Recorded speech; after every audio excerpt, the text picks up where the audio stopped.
All right, let's start. I'm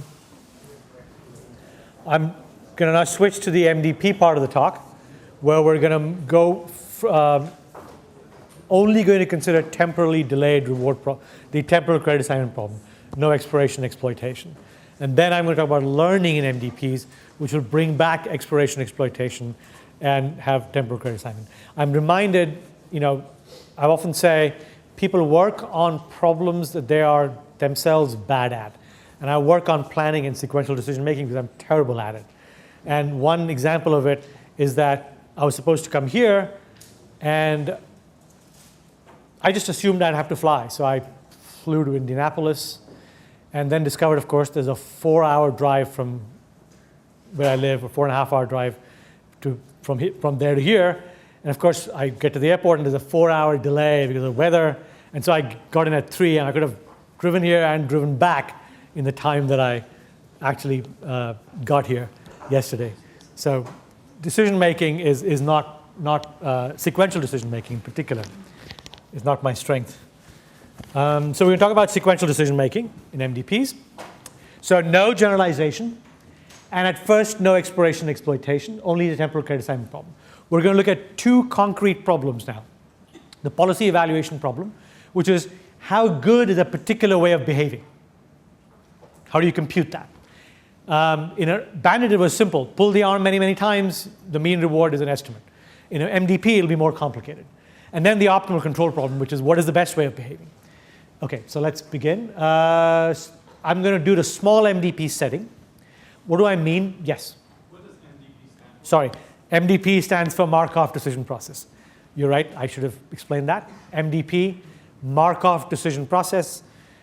Decision process because of making decisions. Process because it happens over time. Markov I'll define in a few minutes.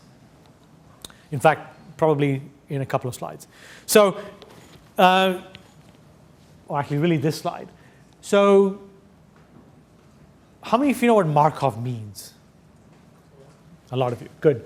So the best, easiest way in which the problem is a Markov decision process is in which the observation that the agent gets is the exact state of the environment.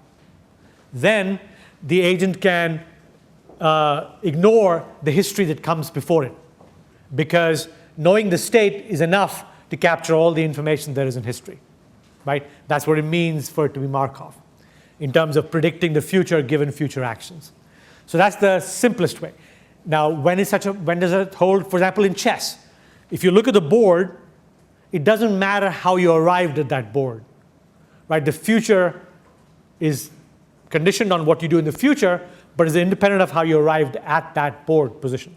So that's a problem in which the observation is, in fact, the state. But that's very rare, right? In any robot situation, for example, for us, I'm looking this way. I don't know what's behind me. But I did see what is behind me a little while back. And so if I have to remember that there are those whiteboards up there or those sort of screens up there, right?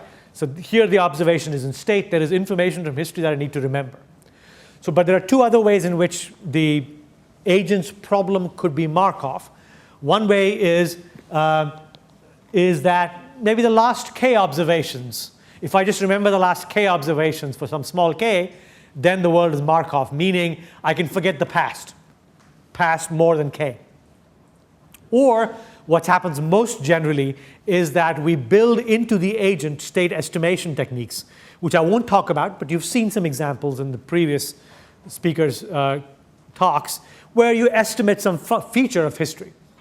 So you might say, I need to remember some things from the past, or I'm going to estimate certain quantities from the past.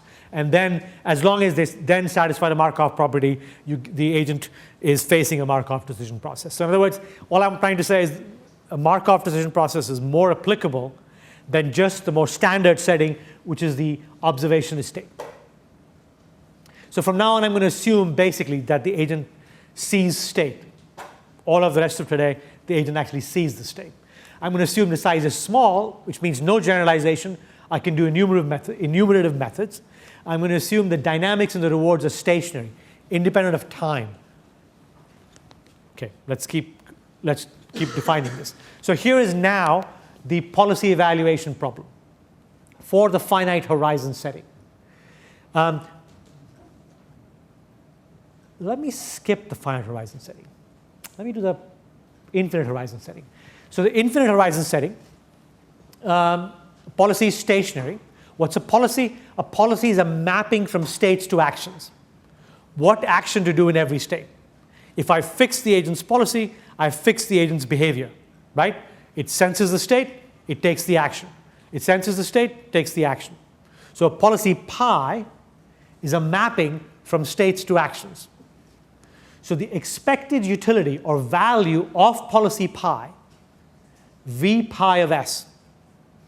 So the value of policy of this way of behaving pi from state S is the expected discounted sum of rewards you get if you start in that state. S1 is equal to S. That's just the first principles definition of how good is policy pi in some state S. Okay, very quickly we turn from the first principles definition to what's called the Bellman equation, the recursive system of equations. How good is policy pi in state S? Well, you're going to take action A with some probability, pi of A given S. So policies can be stochastic. You're going to get an immediate reward of taking action A in state S, R of S comma A. Then there's going to be a distribution over next states given by transition probability of going to state S prime, taking action A in state S. And then the value, how good it is to be in the next state. So this is just a recursive system of equations, one for every state, whose solution is the expected value of every state for policy pi. What's unknown in this system of equations? The v values. If I have a model, what do I know? I know pi because I've fixed the policy. I'm doing policy evaluations. I'm given a policy. If I know r, and if I know t, and I know gamma, the only unknowns are the v's. So how many equations are there? As many as there are number of states. How many unknowns are there? As many as number of states. It's actually a linear system of equations. I have to solve it to find the value of a particular state. So this policy evaluation problem is a subset of the problem of finding the best policy. Because in order to find the best policy, I have to be able to evaluate how good a particular policy is. So I'm going to tell you about policy evaluation, and then I'm going to tell you about the optimal policy problem. Okay, so we talked about the discount factor. There are typically two motivations for discount factor. One is the economic one. A dollar earned today can be banked and earn interest, and so worth more tomorrow. And then the discount factor is 101 plus the interest rate. Or you might have uncertain lifetimes. You might die. The agent might die at any time. And if you don't want to model that, you can roll that into the discount factor. So there's just two motivations, equivalent motivations for the discount factor. It also has a mathematically convenient aspect, which is that it makes utilities finite. And in fact, the smaller the discount factor, the faster the rate of convergence usually. I'll show you that in a minute. Okay, let's define the similar equations for the average reward case. So with the average reward, then it turns out that the average reward for a policy, as you would expect, doesn't depend on which state you start in. So it's just the limiting average reward, right? The expected limiting average reward. And then, so you want to, how good is a way of behaving is the average reward you get. And under reasonable conditions on MDPs, basically you get that this doesn't depend on the start state. And then it turns out, even though the average reward, asymptotic average reward doesn't depend on the start state, the transient effect depends on where you start.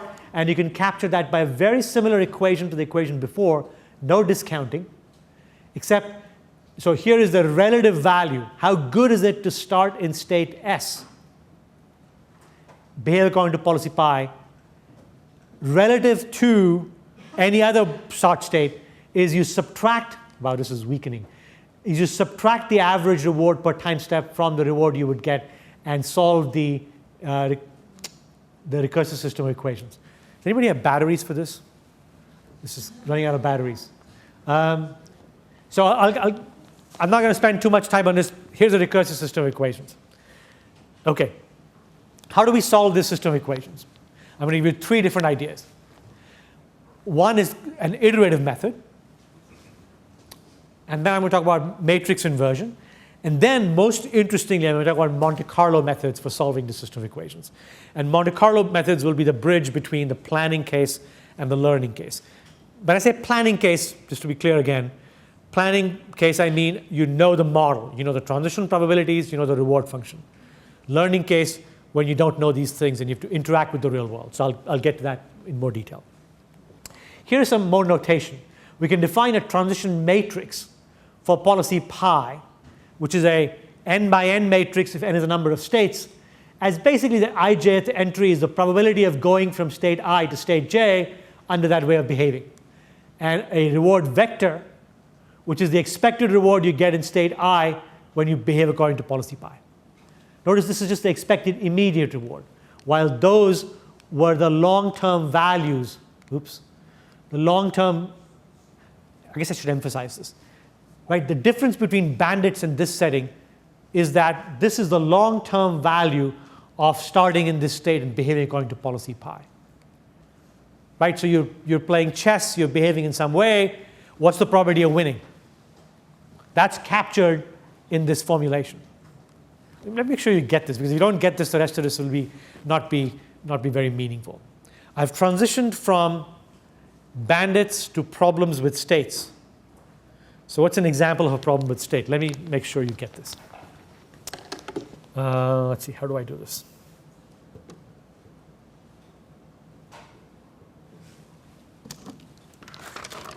So you're playing chess. What's the state space? Is the set of boards.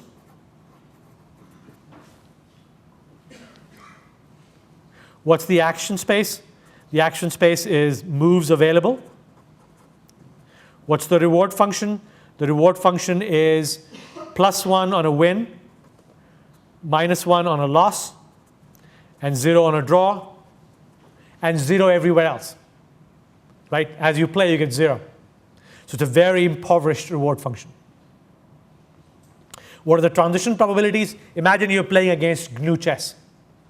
So the transition probabilities are you are in some board, you make a move, the opponent makes a move, your turn again, you see a particular board. So from board to board.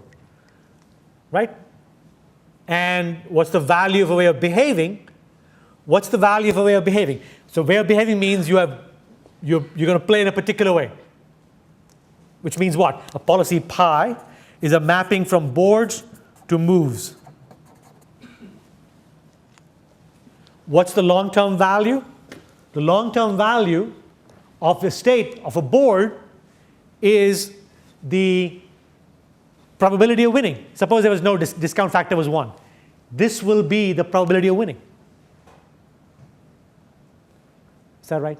You're losing as well. So modulo the losing part. Suppose you would only draw and win. Then it would be the probability of winning. If it's losing and winning, then it's a little bit different. But roughly the probability of winning, right? It's expected value, right? So it's expected value, right? Okay? So it's a very complicated thing. If you knew this, you won't know this, right? It's a hard thing to compute. It's not like bandits where I pull an arm and I get an estimate of the utility of that arm.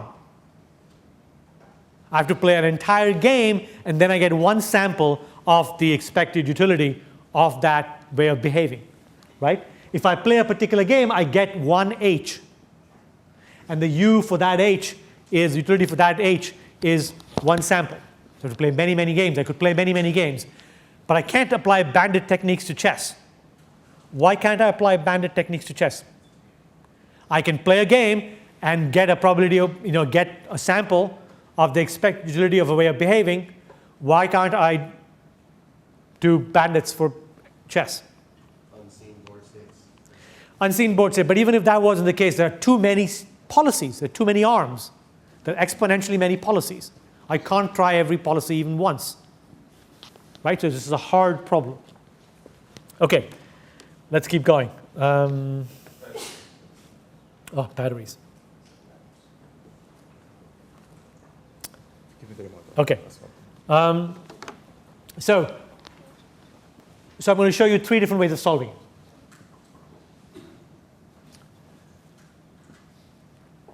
Oh, first I'm going to show you the vector matrix notation for those recursive system of equations. Ignore the first one instead of ignoring finite horizon.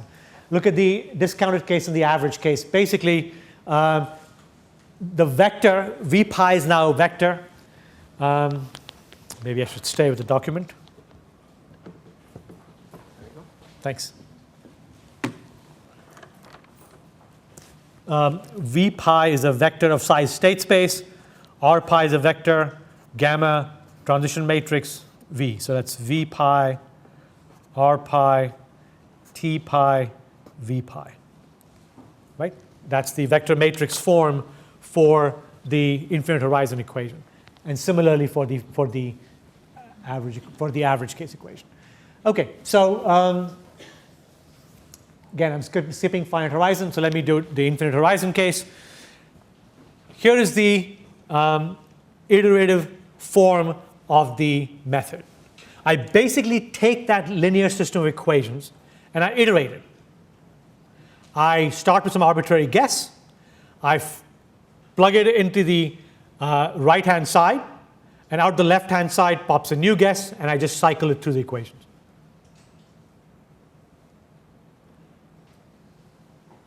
So V sub k plus 1 of s, the k plus first guess of the long-term value of policy pi will be just the plug in the kth guess on the right-hand side, and on the left-hand side I get the k plus first guess. So here's just one way of solving a linear system of equations, by iterating, by starting with a guess and by iterating. Each iteration, how expensive is it? It takes sort of s squared a number of time steps, because I have to update every state's value. That's the s. I have to sum over all possible next states, which in the worst case could be s again, so it's s squared. And I could have to touch every action, so that's s squared a. And the question is, how long does this take to converge to the long-term value v pi of s, or in the chess game of chess, the probability of winning?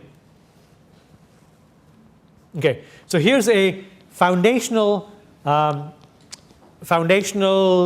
property of what are these dynamic programming iterations that I just showed you one of that's useful in reinforcement learning. And that's the idea of a contraction.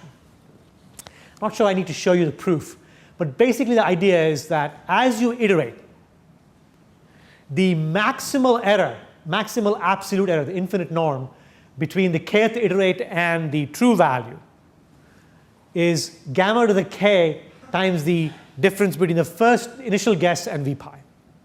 So if gamma is 0.9, after 10 iterations, the error shrinks by 0.9 to the power of 10. So this is the fundamental property that is behind much of the dynamic programming style algorithms for reinforcement learning. Okay? It's called the contraction property. And I'm going to show you this again eventually. And it turns out then you can ask, if I want a certain accuracy, if I want this to be less than epsilon, how many iterations do I need to do? You can just solve for it. And it turns out to get accuracy with an epsilon, you need to do this many iterations, where R max is the maximum reward. Right, just by inverting this. And a very similar iteration, in the interest of time, I'm going to skip through it, works for the average case. It's a linear system of equations. There are many ways of solving it. You can do it by matrix inversion. Here is the system of equations, right? I can just, v pi is unknown, r pi and t pi are known. I just solve it through matrix inversion. So worst case complexity, size of state space cubed. So what is this saying? Obviously, I can't do this for chess, right? Why? Because the size of the state space is gazillion. So I can't invert that matrix. But for small problems, I can. So I just want you to be aware, this is a linear problem. You can solve it anyhow, including through matrix inversion. But I'm calling this planning because I'm assuming I know the reward functions and I know the transition probabilities. Right? When I go to learning, then I won't. I just want to make sure you get that fact. Eventually, I'm going to switch to not knowing these things. Okay. Let me motivate the Monte Carlo approach to solving this problem, which has very nice properties. Up until now, I've showed you the iteration, which is s squared a at every iteration. And I've shown you matrix inversion, which is s cubed in complexity. You can't do that for large problems. So what can you do instead? And by the way, also it needed the transition probability model. We're going to now talk about the Monte Carlo method. The Monte Carlo method is sort of the most obvious method, the first method you would try. Here's the method. I'll come back to this Monte Carlo insight. Let me first give the method. The method is very simple. You want to evaluate a particular way of behaving. You just run you just try it out, like in the Bandit problem. You try it out from a start state many different times. You look at what happens in each of those times, average that. That's your estimate of the value of a particular state and a particular policy. So here is the estimate, right? You try many different, ignore this. This is for the finite horizon. This is the infinite horizon case. Here it is. You sample many histories, I going from 1 to n, for that policy from that start state that you want to compute utility for, average the utility over those histories. That's your answer. This is a much more efficient way of computing the long-term utility of a single state than any of the previous two methods. Why is that? Because we're just doing sample averaging of potentially IID samples. Not quite IID in a minute. I'll talk about that in a minute. But if you could get IID samples of the utility of a particular way of behaving, then averaging is very efficient relative to the previous methods. Maybe it's on the board, maybe it's on the screen, I can't see behind me. But why is that? Anybody tell me why that is? Why is this? If you wanted to find the utility of pi for a single state, this is the way to go.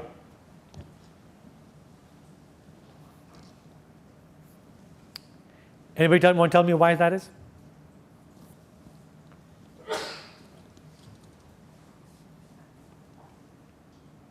You've removed the dependency on the size of the state space, or the problem of the size of the state space, and it's only a problem of how long your trace is. Good. How far out you look. Good, excellent. Okay, so the key insight is that if you want to compute the expectation of a random variable, the number of samples needed in order to get a certain accuracy is completely independent of the number of different values that random variable can take. Let me say it again. This is for many of you, I hope this is completely obvious. But if you haven't seen or heard this before, this is an important thing to hear because it underlies much of the excitement in computer science these days, which is basically sampling-based methods. Here's the idea again. If you want to find the expectation of a random variable, you draw and you can draw samples. Then the sample average is the property that the number of samples you need is completely independent of how many different values that random variable can take. So, in other words, in our particular setting, and by the way, you see that either through the Chebyshev's inequality, where it says that if you draw a number of IID samples, then the difference between the sample average and the mean, the probability of that being greater than this is this, or from the Hufting inequality, which I've already shown you before.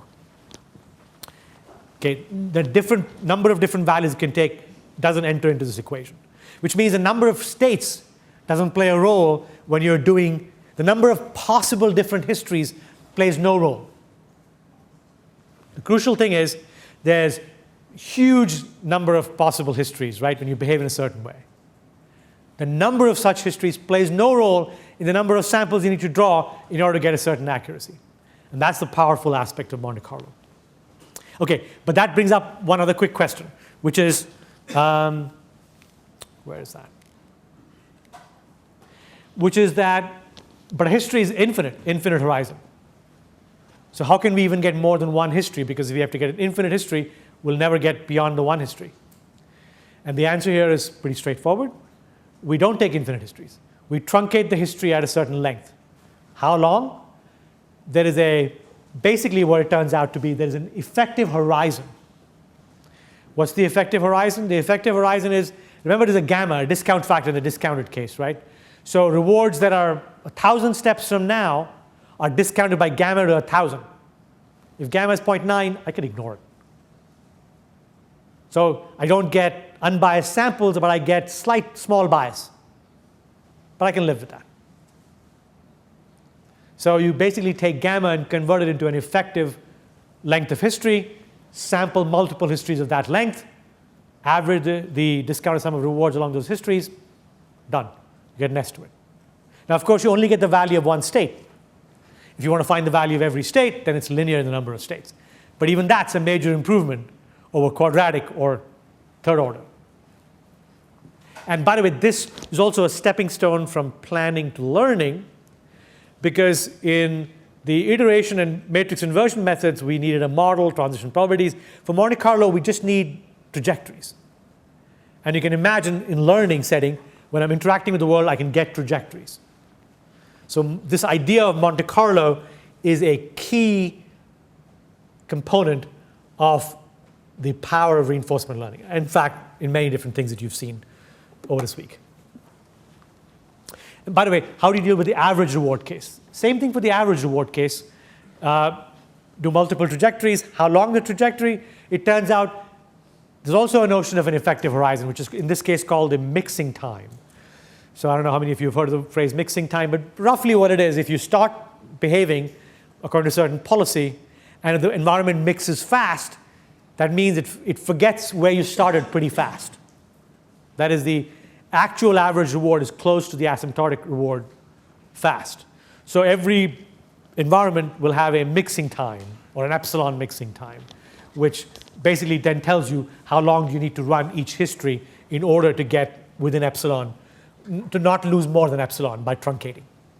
So the same idea of basically finite histories can be used both for the discounted setting through the discounting and from the mixing time for the average reward case. Stop and ask me questions if this is confusing. And so you can get pack style results, which basically say you want an epsilon delta guarantee. Epsilon and delta will determine how many samples, how many trajectories you need. Gamma and epsilon will determine how long each trajectory needs to be. Put all that together, and you get a pack style result. That is, you can get the epsilon accurate value of a state with probability at least 1 minus delta. Right? No, should be very similar to the bandit setting idea. Okay. I do the same thing for the average reward case. Let's not spend time on it.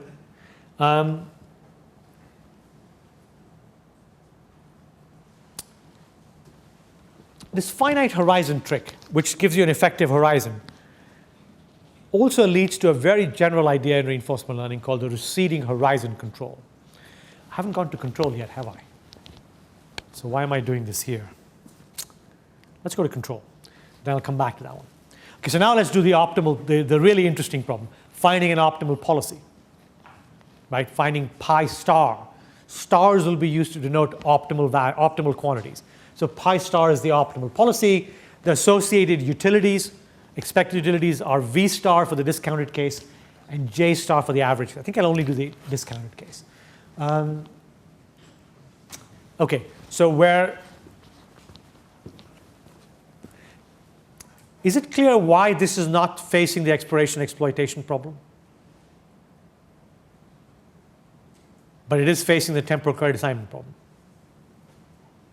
Is it clear why this setting is not facing the expiration exploitation problem? Somebody tell me. Somebody help me out. I want to see if anybody gets it.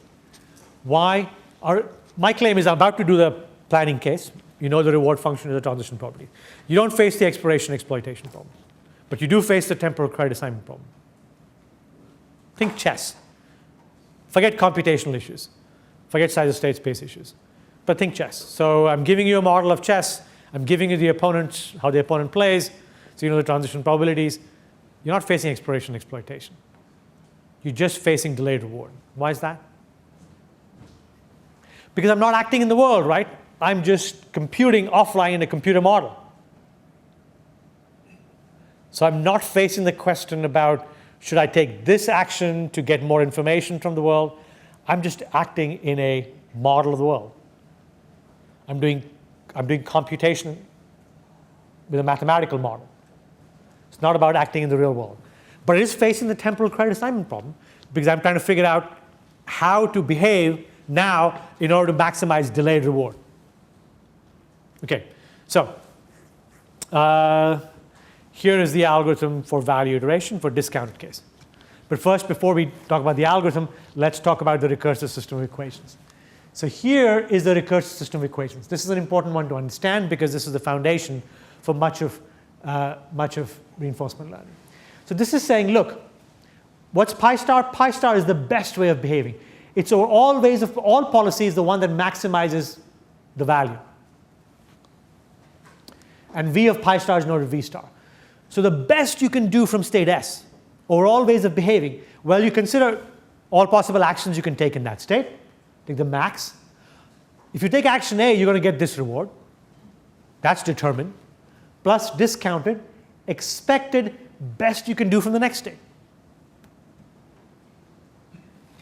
By the way, no longer a linear system of equations. There's a max here. Right? So the optimal value function solves this, is the solution to this system of equations. It says the best you can do in a state is to consider all actions. Each of them will give you an immediate reward, discounted, expected, best you can do in the next state, conditioned on the action you took. Right? So these are called the Bellman optimality equations.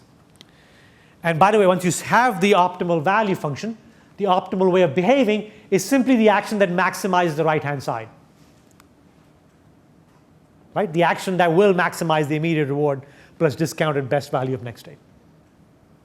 So the game is solve for V star. Well, the question is solve for V star. Here's the idea. Iterate. It's called value iteration. Just iterate this. Plug in your current guess on the right-hand side. Do this max. Find the next value. Cycle. Very similar properties hold. Basically, worst case complexity, each iteration is S squared A. How many iterations? We work with the same logic. Basically, the distance of V sub k to V star, which you don't know, shrinks gamma to the k from the initial distance. So you're shrinking by gamma to the k. But that still doesn't tell you how many iterations. It turns out if you have a value function V and you find a greedy policy with respect to it, as in the previous slide, this was the greedy policy. Argmax is a greedy policy. Except here it is with respect to V star. Here it's with respect to some V. If you have some V which is delta away from V star, then it turns out the greedy policy is this much optimal. So it's not too suboptimal. In other words, if you get the value function to be close to V star, the policy you find from that approximate value function is going to be close to the optimal policy. And then you can put these two together to get the result that says after this many iterations, you will be epsilon optimal. Basically, you're putting this together with that. You can ask how many iterations do you need to do in order to get this accurate so that delta is epsilon, and you get this. Okay, just simple putting things together. So value iteration is the foundational algorithm in planning for Markov decision processes. And you can do the same thing for average reward. Let me give you a quick introduction to another algorithm called policy iteration. Policy iteration works differently. Instead of just learning a sequence of values, it learns policy value, policy value, policy value. Here's how it works. You start with some arbitrary policy. You evaluate it. How good is it? V of pi 1. You improve it by finding the greedy policy with respect to that value. Evaluate it, keep doing it. It turns out you can show that whenever you do this improvement step, which again is just a greedy argmax over all A with the old value function in there, that it in fact gives you a better policy unless the policy was optimal. And so this converges because there are only a finite number of policies, though exponentially many, of course. Okay, so this is another class of algorithms called policy iteration, where you start with a way of behaving, measure how good it is, then try to improve it, then evaluate that, improve it, as opposed to just trying to get a good estimate of the optimal value function. By the way, you can also treat Markov decision process as a linear programming problem. I'm not sure if I should spend time on this, but those of you who are curious about it, which tells you, by the way, the complexity of the MDP problem, the planning problem in MDPs, right? Because it's a linear programming problem. I won't go into that. Okay, I showed you how to get a Monte Carlo estimate, a good, quick Monte Carlo estimate of the value of a state under a fixed way of behaving, pi. Can we do Monte Carlo to find a good way of behaving? The nice thing about Monte Carlo is that it's independent of size of state space. Can anybody think of a way of doing Monte Carlo to find a good way of behaving? If you want to find the goodness of a particular way of behaving, we just drew many trajectories of that way of behaving and compute the average. If you want to find a good way of behaving, how might you do it? Anybody any thoughts about that? Yes. But there are not infinitely, there are exponentially many policies. So you can't do the Bandit case. You can't do, I'll try every policy some number of times through Monte Carlo and pick the best. Can't do that. Because I want something that's has no dependence size of state space, like Monte Carlo. So here's a really obvious idea. It's called sparse sampling. But it's a beautiful idea. It's by, I'm not giving names, I should be. This is Kearns, Michael Kearns, Mansoor Ining, Andrew Ng. Here's the idea. You want to find the best action in a state, or approximately best action in a state. You take that state, and you consider every action in that state, sample m states from the next state distribution. So you can imagine there are two actions, the solid action, the dashed action. You sample all these states for a solid action, sample all these states for dashed action, repeat. For each of these, sample the solid action, dashed action. How big a tree do you build? Well, there's a discount factor. So you know you don't have to go beyond a certain distance, because after that, the discount factor makes the values, the rewards, tiny. So you build up this tree, and you propagate the values backwards, from the leaves up to the root. Ask which action produces the most value, pick that action.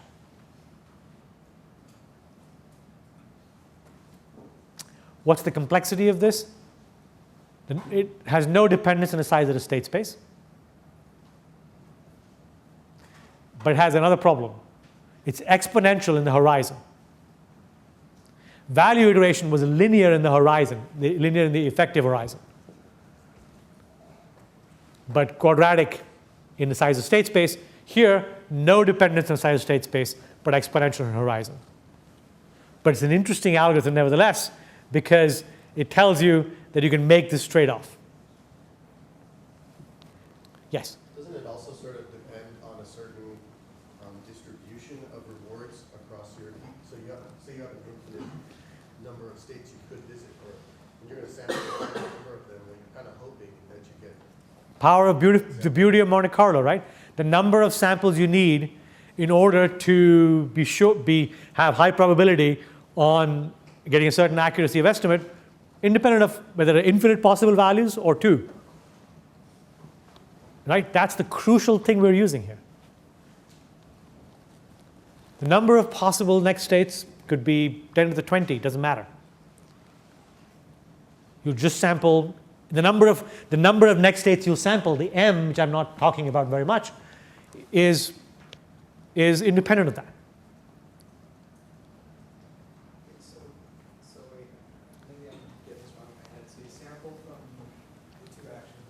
So the other difference between this and the value iteration is, of course, value iteration tells you what to do everywhere, every state. In this one, you're only getting to know what to do in the particular state that the root node is. So you're in some state, you're in some chessboard. You want to decide what to do. Now, chess has many, many actions, so you're in trouble. But suppose there were 2 actions in chess, solid action and dashed action. Just try both for m times, get next boards, repeat that. Now, what's the horizon? That's a tricky question. But we've talked about that. The discount factor affects the horizon. You can't really do this with large discount factors, right?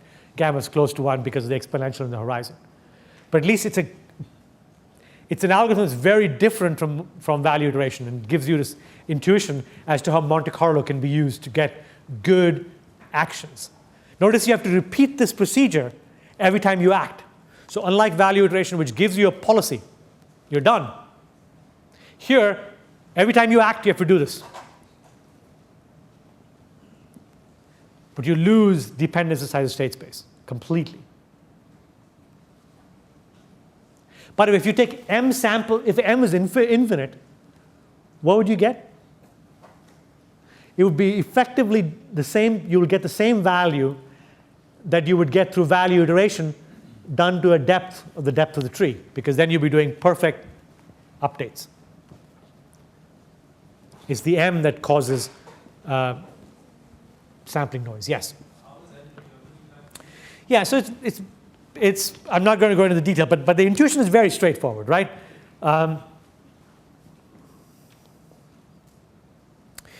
It's the usual Monte Carlo thing, the Hufting bound. I want to get a certain accuracy of a sample average. How many samples do I need to have that accuracy with high probability? It's more complicated, of course, because there's this tree structure, you're doing maxes.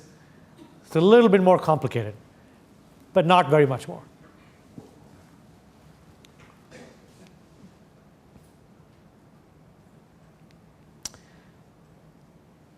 Okay. All right, now I'm getting to the third topic, which is the learning part of MDPs.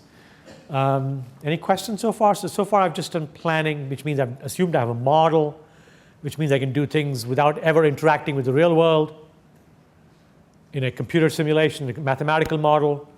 So I didn't face exploration exploitation. I was only facing the temporal credit assignment problem. I wasn't even facing generalization because I assumed the state space was small enough to do what I wanted to do.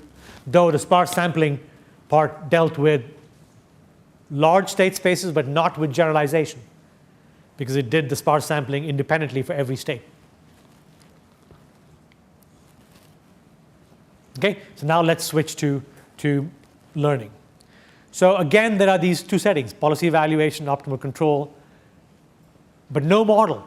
I don't know the transition probabilities. I don't know the reward function. So now I'm going to face exploration exploitation. I have to decide, should I take this action, it gives me more information about the world, or I take some other action, which it gives me more reward. So now I'm going to face up to the exploration exploitation problem. And for the most part, except near the end, I'm going to do it to epsilon greedy. Okay. Another assumption I'm going to make is that no catastrophic actions are available to the agent. There's a whole set of issues that arise if you're learning in the real world and you can fall off a cliff. So I'm going to assume that if there are actions that take you off a cliff, you've removed those actions from the choice set. Okay, so you don't have to take actions that fall off a cliff. You can detect that and say, nope, not doing that, right? So it's not an issue unless you don't know that you can fall off a cliff, in which case there's not much you can do. Okay, so now policy evaluation. So let's head back into the same setting. So you have a single, suppose you're evaluating a particular policy, you get a trajectory, history. So you act in the world, you get a reward, you act in the world, you get a reward, you act in the world, you get a reward. Okay, so here is the algorithm that started the field of modern reinforcement learning, called temporal differences, by Rich Sutton. And I'm going to explain TD0, and then I'm going to explain TD lambda, which is, again, the sort of the algorithms that started the modern field of reinforcement learning. So what am I going to do? I'm going to maintain an estimate of I'm going to maintain an estimate of the value of every state. I see I was in some state S sub t. The policy is fixed, so no actions. I mean, I don't need to note the actions. I get reward R sub t. I get next state S sub t plus 1. On seeing this transition, here's how I update the value of a state. I say the new value of state S sub t is 1 minus, this should have been alpha. Alpha times the old value plus alpha times the reward plus discounted value of the next state. So basically, I was in a state, S sub t. I took the action according to policy pi. I got reward R sub t. I went to the next state, S sub t plus 1. So this is not a model. I'm doing it in the real world. I'm in some state, S sub t. I took the action according to policy pi. Could be randomized, doesn't matter. I got some real reward R sub t, sample reward, and I got a sample next state, S sub t plus 1. Here's the update I do. Why does this make sense? Here's how it makes sense. If I had a model, what update would I have done? I would have considered all possible next states and done this expected update. But I don't have a model. I get this. But notice this is an unbiased estimate of this. Because this reward is an unbiased sample of this reward. This state is an unbiased, is sampled from this distribution. So the expected, if I could stop and magically take action over and over again from S sub t plus 1, from S sub t, and take the average of this quantity, that'll be exactly this. So because I'm getting a noisy estimate, I can't simply replace the old value by this. I mix it in. I do learning. I do the step size or a learning rate alpha. So if alpha is 0.1, then I 0.9 times my old value plus 0.1 times the new value. But I can rewrite this by, this is an alpha again. This A should be an alpha. By putting this inside, and I get R sub t plus gamma V old S sub t plus 1 minus V old S sub t. This is the temporal difference. This is the value of state S sub t. This is the one-step delayed value of state S sub t. So it's a one-step time difference. Hence the name temporal difference. So just rewrote that algorithm this way. OK, so why does this work? This is, again, a fundamental idea that we borrow from stochastic approximation. Basically, it turns out that if you were to do value iteration, the expected iteration is in planning, you get this shrinkage. If the kth estimate was this far away, so let's imagine that the origin, let's imagine you have a two-dimensional value function, two states. So here is the origin, which is on the on the true value. So here is the error, the max norm error. And V sub k was in this box. Then we know after doing one step update, V sub k plus 1 would be in this box, shrunk by multiplication factor of gamma. OK? So here's the idea from stochastic approximation. If you have a deterministic algorithm, xk plus 1 is f of xk, where f is a contraction. By contraction, I just mean this aspect. Then, if instead of the deterministic algorithm, you get a noisy estimate with mean zero noise, then the following algorithm, which is the sort TD looks like, where the step sizes have this property, converges with probability 1 to the same thing the deterministic algorithm converges. So I'm not going to say much more about this than this, just this cartoon description. It underlies the ideas for convergence proofs for almost all the reinforcement learning algorithms. There is a true expected estimate update you would do if you had a model. You get an unbiased estimate. You do this stochastic approximation mixing with step size alpha. The larger the alpha, the more you listen to the noisy estimate. The smaller the alpha, the less you listen to the noisy estimate. You want to never stop learning. So the alphas have to sum to infinity. You want the noise, which is, or the variance, which is determined by alpha squared, to be finite. Otherwise, you won't converge, which is why this property is required. And we talked about that when Leon was talking as well. Okay? So under these conditions, you can prove convergence. So TD0 converges to the same thing that the iteration converges. That is, converges to the optimal, to the true value function. This is a fundamental aspect of reinforcement learning. You use samples instead of model-based expected updates. And because you're getting noisy estimates, you mix in this stochastic approximation way. It's probably really, really boring, but it's an important aspect of why RL works. Anybody want to ask me something about this? Yes. The back, sorry. So am I right if I say that this is the stochastic version of the fixed point theorem? Yes, you're using exactly that. Go ahead. So you are mentioning unbiased estimates, right? Do you get problems with that? So it's tricky. I want to be sure that we're not. I said unbiased too quickly. I should be careful what I mean by unbiased. See, one sense, this is not unbiased in the sense that this is an unbiased estimate of V pi. This is an unbiased estimate of what the deterministic algorithm would do. Right? The expectation of this is not V pi of S sub t.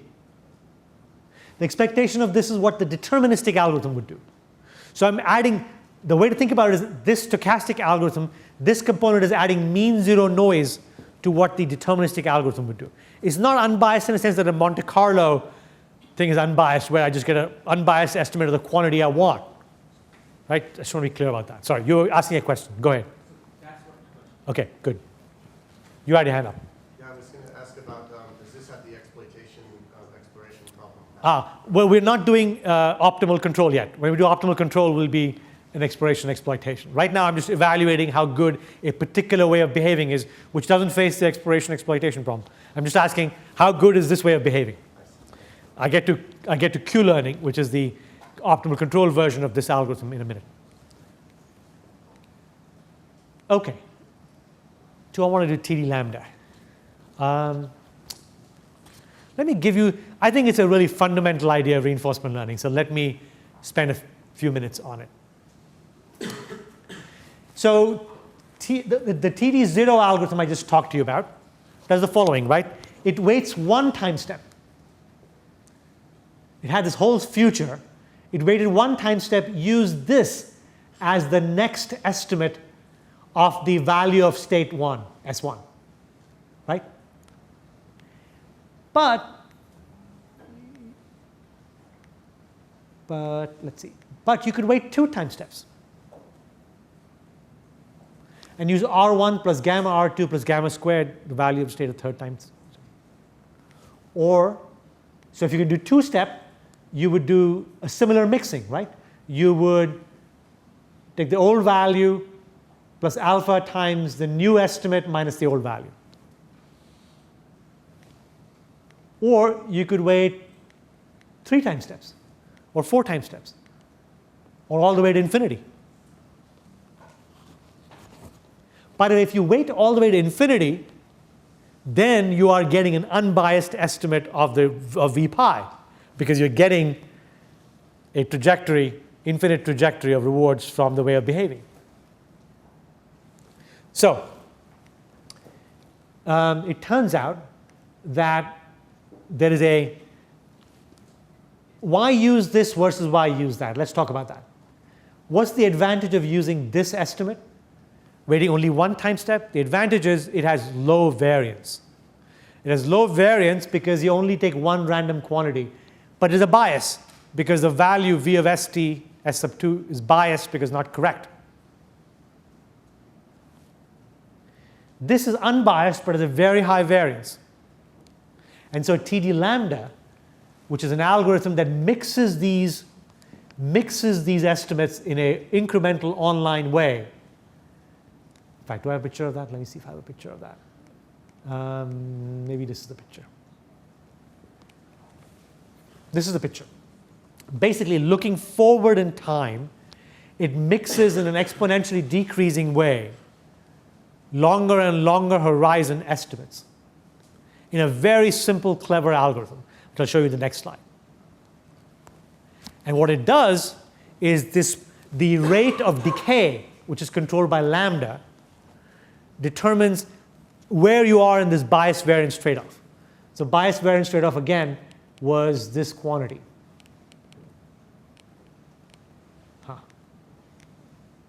Thought I had it?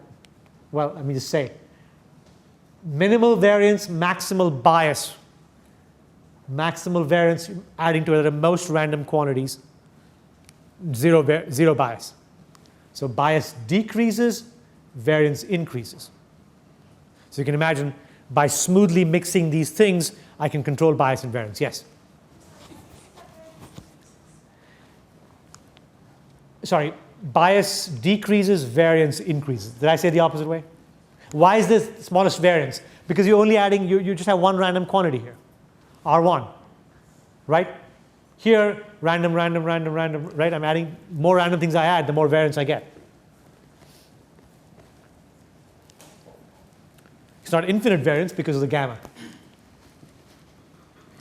Right? If the more random variables I'm adding, the more variance I'm picking up. Okay, so let me get to the bottom of this. So how do you implement this? It's a very simple, beautiful algorithm to implement this. Here's the idea. It's called eligibility traces. Again, a powerful idea in reinforcement learning. Eligibility traces. What you do is you have a current guess, V of S. You take a current action A. You observe reward R and next state S prime. You look at the temporal difference, R plus value of next, gamma, value of next state minus value of current state. And you maintain an eligibility for every state. That is, when you see this transition from S, A, S prime, not only do you update S, but you update every state in proportion to its eligibility. And that eligibility, basically, whenever you see a state, you increase eligibility by 1, and then you decay it by gamma delta. If delta is 0, then you only update the current state. If delta is 1, then in effect, you're doing Monte Carlo, it turns out.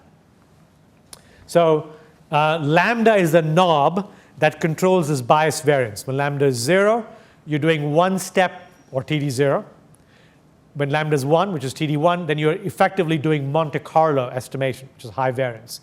And lambda, setting lambda in the middle allows you to, this was the slide I was looking for, allows you to do bias variance control. I'm not going to spend much more time on this in the interest of time. Okay. Let's switch to optimal control. Well, I'm done. I'm out of time. Am I not? Okay.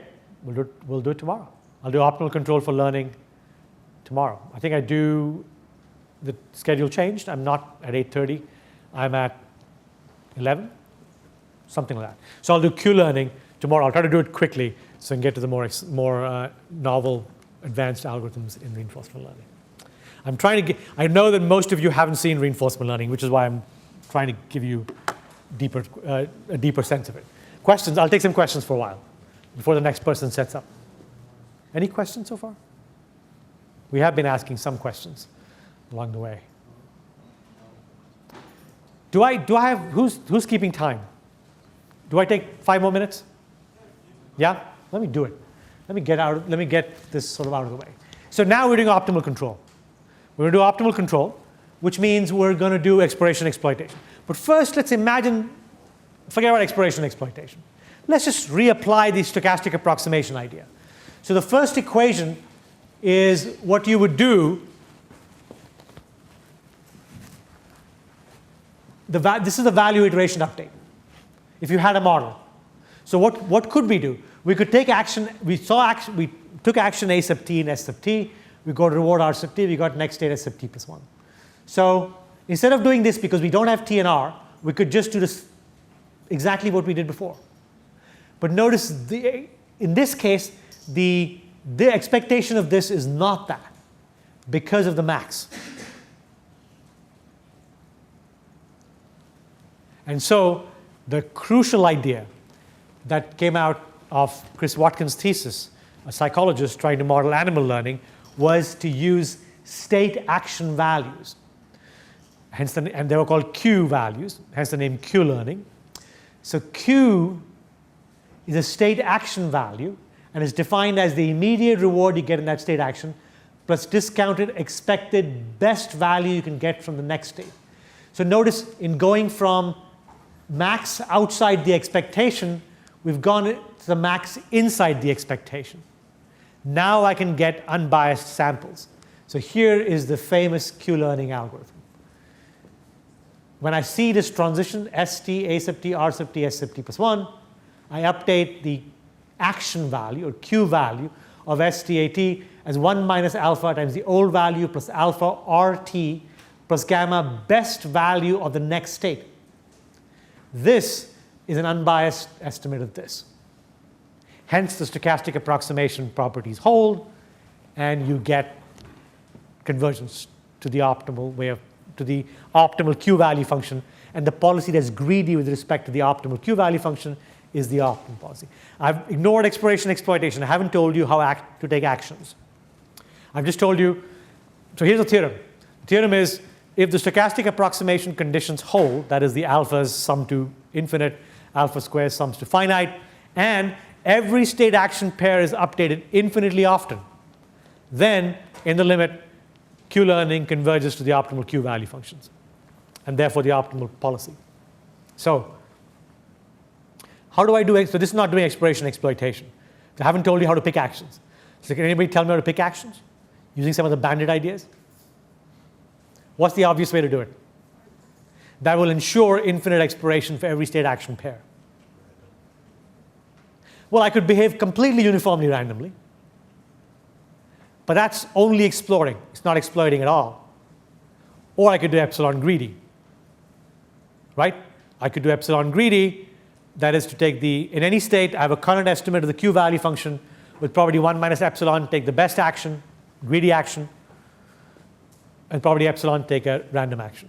As long as epsilon, if epsilon is a constant, it's clear that I will, in the limit, explore every state action pair infinitely often.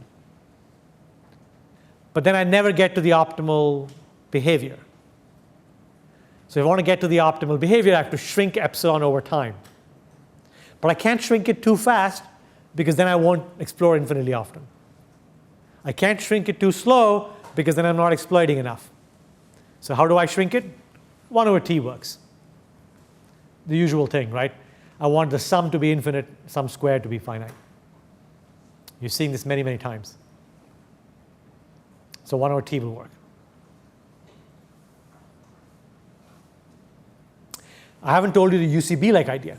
Another way to do it would be the optimistic method. So I'm going to start next time by showing you what's called delayed Q-learning. And delayed Q-learning will be a way of doing optimistic optimism under uncertainty to ensure good exploration and exploitation. So I'm going to finish with that, the learning part, then move on to model-based learning, which will be very brief. We'll talk about E cubed and R max, for those of you who know what that is. And then move on to advanced topics. I have 4 more hours, I think. So that should be good. Any questions? Good.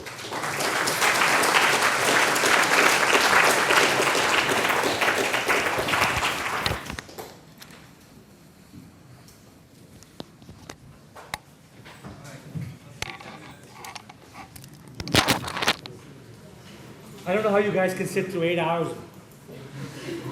I can barely sit through my 2 hours.